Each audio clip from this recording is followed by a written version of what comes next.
American academy of sleep medicine के मुताबिक 40% मर्द हजरात और 24% खवातीन के अंदर स्नोरिंग का, खराटे लेने का मसला होता है। जब हम सांस लेते हैं तो सांस की नाली के जरिए हवा अंदर जाती है।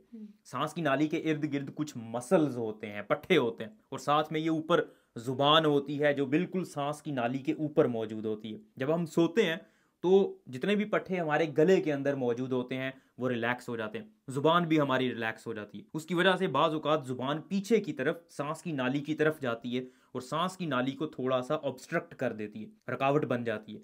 और जो पट्टे होते हैं वो रिलैक्स जब होते हैं तो सांस की नाली के ऊपर मजीद बोझ बना देते हैं, जिसकी वजह से सांस की नाली थोड़ी सी तंग हो जाती है, और जब हवा अंदर जाती है तो वाइब्रेशन सी पैदा होती है। उसकी वजह से ये स्नोरिंग या खराटे की आवाज़ पैदा होती है। अब इसकी वजूहात क्या हैं, हिरा हमें बताएंगी। इसकी बहुत सारी वजूहात हैं।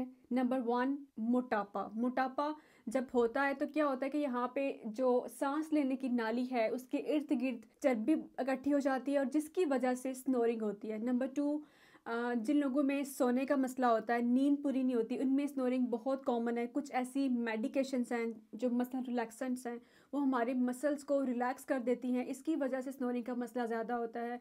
या जिन लोगों को क्रोनिक एलर्जी का मसला होता है, यानी लंबे अरसे से जिन लोगों को नाक की एलर्जी रहती है, उन लोगों में स्नोरिंग का मसला ज़्यादा होता है। प्रेगनेंसी में स्नोरिंग बहुत कॉमन हो जाती है। वो लोग जो कमर के बल सीधा लेटते हैं उनके अंदर भी स्नोरिंग का मसला ज़्यादा होता है, इसलिए कहते हैं कि साइड पे होकर सोना चाहिए। बिल्कुल, जब आप सीधे लेटते हैं कमर के बल तो आपकी जुबान पीछे की तरफ जाती है, उसकी वजह से स्नोरिंग होती है, खराटे लेते हैं। तो अगर आप एक साइड पे लेटेंगे तो उसकी वजह से ये प्रॉब्लम नहीं होती। अच्छा शोएब, आपको बताएंगे एक बहुत इंपॉर्टेंट एक्सरसाइज है जो आप लोगों ने भी करनी है अगर आपको स्नोरिंग का मसला है। ये चम्मच मैं अपने साथ लेकर आया हूँ आप लोगों को स्नोरिंग की। देखें, स्नोरिंग जो है वो बहुत कॉमन है, नॉर्मली लोगों में ये प्रॉब्लम नहीं करती इतनी ज़्यादा, लेकिन कुछ लोगों में कोई अंडरलाइंग प्रॉब्लम हो सकती है। इसलिए किसी को भी अगर स्नोरिंग हो या एकदम से स्नोरिंग, खराटे लेना एकदम से किसी ने शुरू कर दी है तो उसको डॉक्टर के पास ज़रूर जाना चाहिए, इवैल्यूएशन हो जाए, ताकि आपको कोई शक ना रहे कि ये किसी अंडरलाइंग वजह से तो नहीं है। अब स्नोरिंग के लिए जो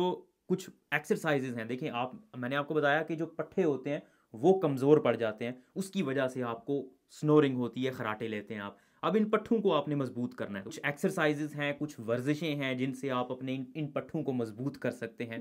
तो पहले नंबर पे देखें, आपने अपनी ज़ुबान को मजबूत करना है और आपने अपने इन गले के पट्ठों को मजबूत करना है। तो आप करेंगे क्या, ये चम्मच ली और अपनी ज़ुबान को बाहर निकालना है और इस चम्मच को ज़ोर लगाना है, इस चम्मच पे ऐसे करके। जब आप ऐसे करेंगे तो एक तो ज़ुबान से जब आप इसको टच करेंगे चम्मच को और ज़ोर लगाएंगे तो आप महसूस करेंगे यहाँ पे आपके ज़ोर लग रहा है। तो ये पट्टे, इनकी वर्जिश होती है और ये थोड़े मजबूत होते हैं। तो पहली वर्जिश ये हो गई, आपने 3-4 दफ़ा ऐसे करना है। फिर उसके बाद आपने अपनी ज़ुबान को रोल बैक करना है पीछे की तरफ, ऐसे ऊपर जो आपके मुंह का छत है वहां पे लगाना है। नहीं नहीं, हाँ, रोल बैक करके ऊपर रूफ की तरफ, और ऊपर दबाना है आपने। और आप फील करेंगे कि यहाँ पे कुछ थोड़ा सा प्रेशर आपको फील हो रहा है, वो पट्टे हैं आपके जिनकी वर्जिश हो रही है। और फिर साथ में आप ऊपर की तरफ भी देख सकते हैं ऐसे, एंड यू विल फील कि यहाँ पे प्रेशर पड़ रहा है। ठीक है, तो ये मसल्स हैं आपके, पट्टे हैं जिनकी वर्जिश होगी। इसके बाद आप अपनी जुबान को एक साइड पर लेके आएंगे और अपने यहाँ पे हाथ रखेंगे ऐसे और दबाएंगे यहाँ से, तो आपकी ज़ुबान की वर्जिश होगी। इसी तरह फिर दूसरी साइड पे। तो ये आप 3-3, 4-4 दफ़ा करेंगे, थोड़ी थोड़ी देर बाद करेंगे, तो इससे आपकी ज़ुबान भी थोड़ी मजबूत होगी, क्योंकि ज़ुबान भी तो मसल्स ही होते हैं, उसके अंदर भी पट्टे होते हैं, और साथ में आपकी गर्दन के पट्टे भी मजबूत होंगे। फिर इसके अलावा आप अपने ऊपर वाले दांत, इनके अगेंस्ट भी ज़ुबान को फोर्स लगा सकते हैं ऐसे, तो इससे भी आपके यहाँ से पट्टे मजबूत होंगे। फिर जो वावल्स होते हैं, ये जो ए, ई, आई, ओ, यू, तो इनसे भी आपकी यहाँ पे वर्जिश होती है। तो ये कुछ एक्सरसाइजेज हैं जिनसे आप स्नोरिंग को किसी हद तक टैकल कर सकते हैं।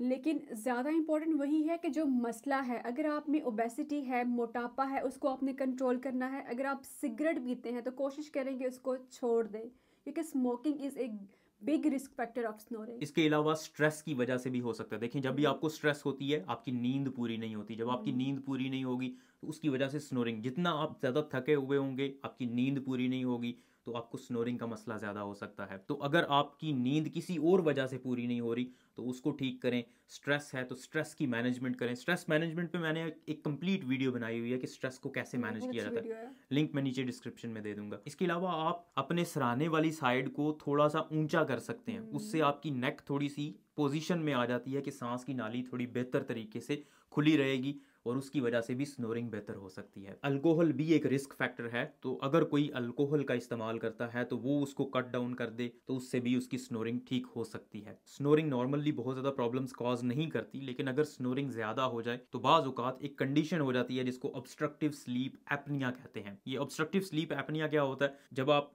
रात के वक्त सोए होते हैं तो मसल्स पट्टे इतने ज़्यादा रिलैक्स हो जाते हैं कि आपकी सांस की नाली थोड़ी देर के लिए बंद हो जाती है। पूरी बंद हो जाती है, सांस पूरा बंद हो जाता है। हाँ, तो जब एकदम से सांस आपका बंद होगा तो आपकी आंख खुल जाती है। आपको ऐसे लगता है जैसे आपके गले को किसी ने दबा दिया, आपकी छाती को किसी ने जोर से जकड़ दबोच लिया। लिया है, उसकी वजह से आप सांस नहीं ले पा रहे। तो ये ऑब्स्ट्रक्टिव स्लीप एपनिया होता है। अब इसके इलाज में एक तो ये नॉर्मल एक्सरसाइजेज हैं। ऑब्स्ट्रक्टिव स्लीप एपनिया नहीं, स्नोरिंग की मैं बात कर रहा हूँ। फिर बाद में कुछ डेंटल डिवाइसेज होती हैं जो आप इस्तेमाल करते हैं जिनसे आपके जबड़े को और आपकी ज़ुबान को थोड़ी सी सपोर्ट मिलती है रात के वक्त सोते हुए। लेकिन ये डेंटिस्ट ही फिक्स करते हैं क्योंकि बहुत सारी कॉम्प्लेक्सिटीज़ इसके अंदर होती हैं। अगर इन सब चीज़ों से फ़र्क ना पड़े तो फिर बाज़ औक़ात CPAP एक मशीन होती है रात के वक्त, वो इस्तेमाल की जाती है। ये ऑब्स्ट्रक्टिव स्लीप एपनिया वालों को भी दी जाती है, स्नोरिंग जिनमें बहुत ज़्यादा हो उनमें भी दी जाती है।